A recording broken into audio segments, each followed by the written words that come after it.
guess I'm gonna do it like this for now. So, I was looking through my notebook and I have a lot of ideas about what I want to talk about, and one of the things that I want to talk about is memory and remembering.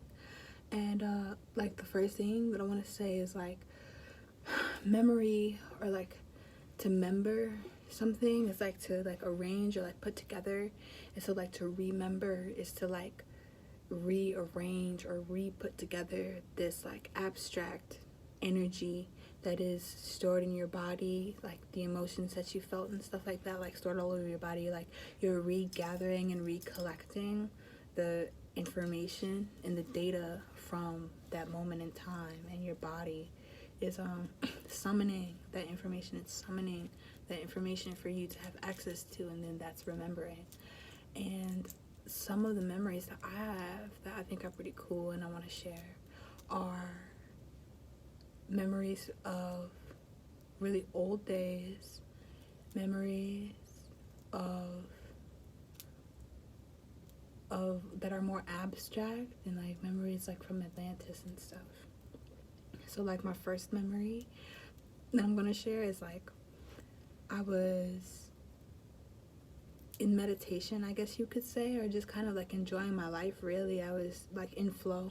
I was in flow, and I just got this very, very potent, vivid, sudden rush of like a sensory memory, and it was like one of the most beautiful things, because it was basically a memory of being in an environment in like the forest, in the rainforest specifically, and the environment was like, it was humid, and the canopy of trees was thick, and like so was the underbrush, and it was warm because of like the natural insulation of that, and it smelled so good. It smelled delicious, because what I realized in the memory is that like the fruit that was have fallen off the tree was rotting on the ground, and it was like warm and humid, so like the sweetness of like the fruit was like filling the air, and the sweetness from like the foliage was like filling the air, and it was just so beautiful.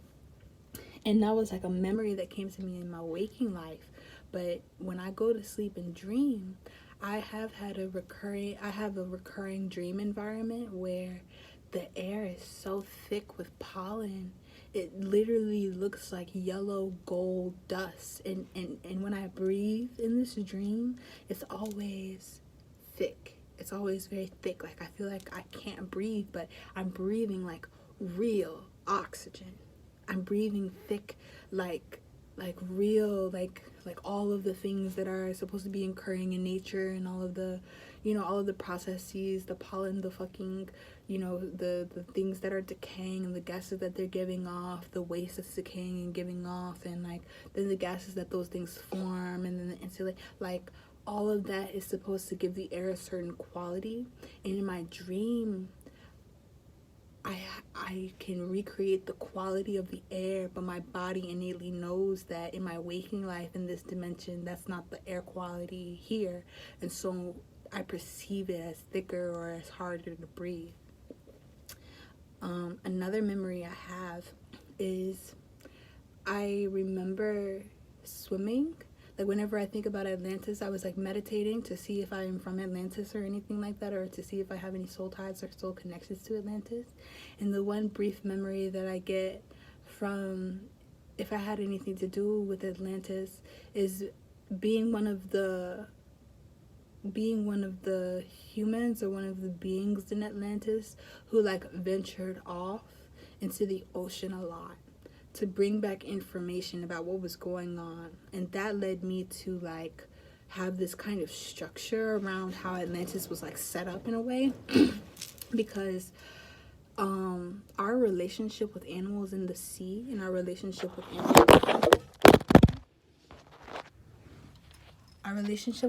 in the sea, and our relationship with animals on the earth have like, a certain tension. And in Atlantis, we needed to avoid that tension a lot, and it's like we had a very natural way, natural systems, and a large part of our community was how we were communicating with the other animals and the other forms of life and other sea life, and integrating with them, and always kind of like sending ambassadors and messengers and stuff like that, because on land, shamanic journeys are really useful for those things, for with dreams and astral projection.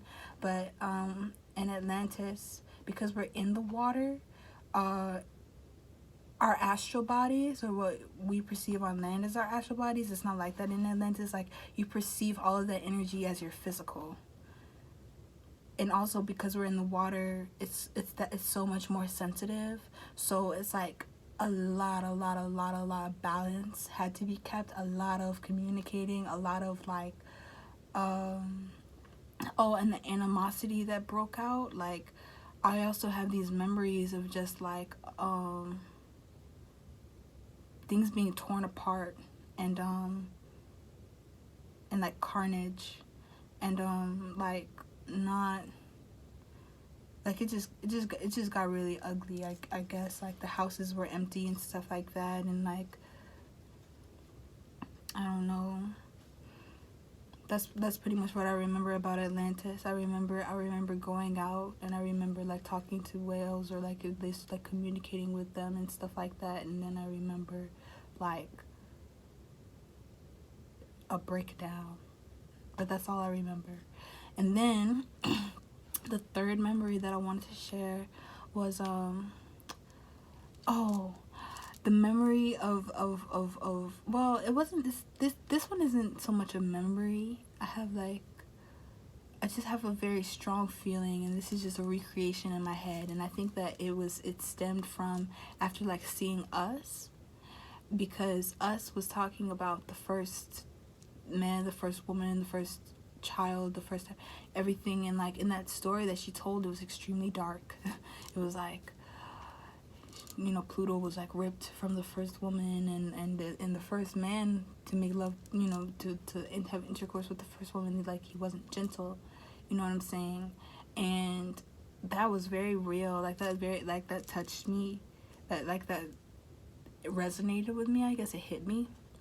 And a memory though that I had gotten like shortly after that was the memory of the first man meeting the first woman, and us being like, oh my God, thank God you're here.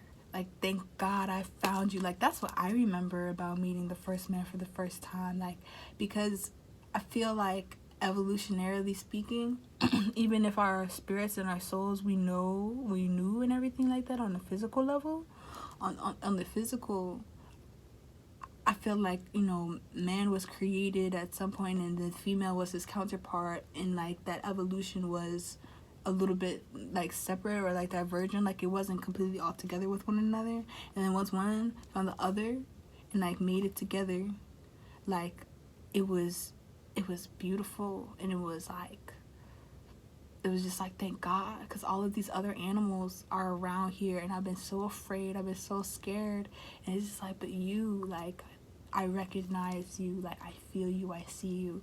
And that's why I think like that memory gave me a lot of like a seed of healing for me, because it was like the original bond between man and woman is like, thank God you're here, because there's all these other species that we can't mate with, that want to eat me, like they want to fucking protect their young, so they'll kill me, like, you know. So like, oh, you finally, like, nigga, like I've been needing you, you know. I feel like that was like the first like interaction between man and woman. Like, that's how I remember it. I'll share another memory because I want a community to come out of this. Yeah. Does anybody else remember Sumer? I'm reaching out. Who else feels like they recognize other people from ancient Egypt? I need to know. Because it's on my soul. That's like a whole different conversation. But comment if you know about ancient Egypt, if you feel like you're that old, if you feel like you were here during the period and stuff like that. I was gonna say dynasty. During like the periods of that whole thing, periods of power for us, because I have a very, very strong connections to Egypt and ancient Egypt and ancient Mesopotamia. So let me know. Hasta luego.